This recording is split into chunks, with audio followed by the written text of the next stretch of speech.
A jaký máme kafe? Nejlepší na světě.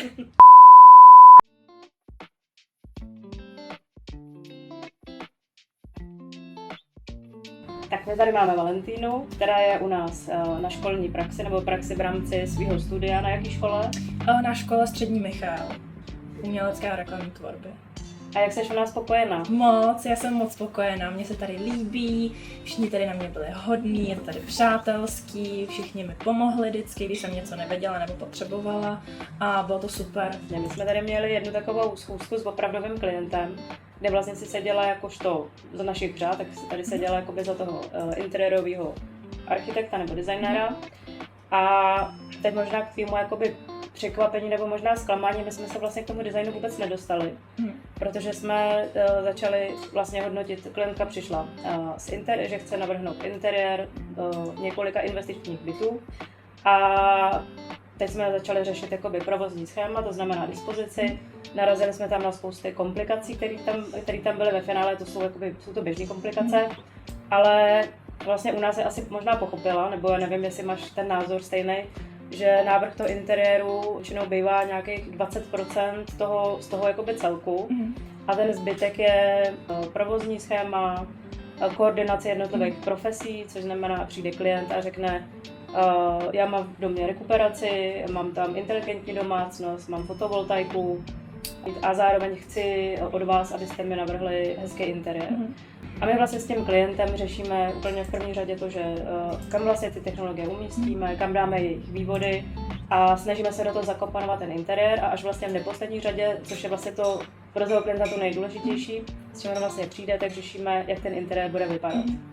A umíš si sebe představit jakoby v praxi, že jsi na tohleto z té školy připravená?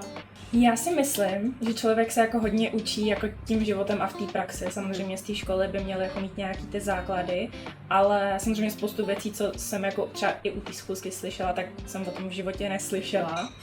Ale myslím si, že kvůli tomu je třeba nějaká i vyšší odborná nebo jako vysoká škola, kde je víc jako třeba té stavařiny nebo těch víc jako technických, kde se naučím prostě víc těch jakoby technických věcí, protože za ty 4 roky se toho jako dá stihnout hodně, ale od každého trošku, takže podle mě hloubš jako do detailu by to potřebovalo ještě pár let.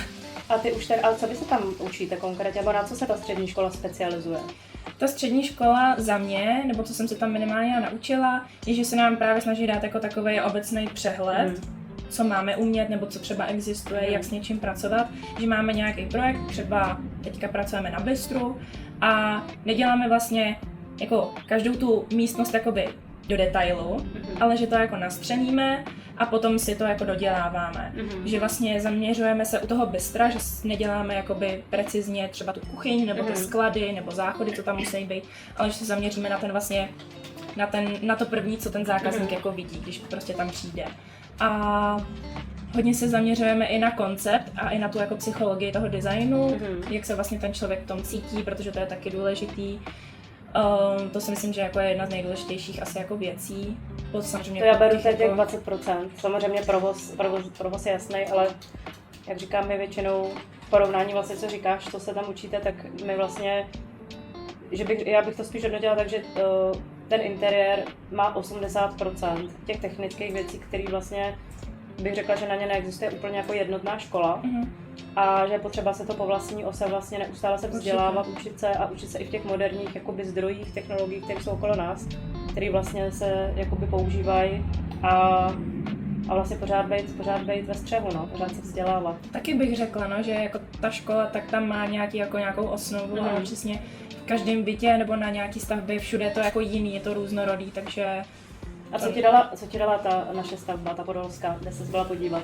No, viděla jsem jako, jak vlastně se něco jako rekonstruuje fakt jako od začátku, že to jako, byla jsem z toho jako překvapená. I jsem na to jako byla varovaná, že jako je to masakr, ale za mě, jako já jsem s tím byla jako spokojená, protože jsem tam fakt viděla jako věci, co jsem se třeba i v té škole učila. A teď jsem to mohla jako vidět na vlastní oči. A my jsme taky spokojení. Děkuji, to jsem moc ráda. Budeme se těšit zase příští rok. Jo, já taky.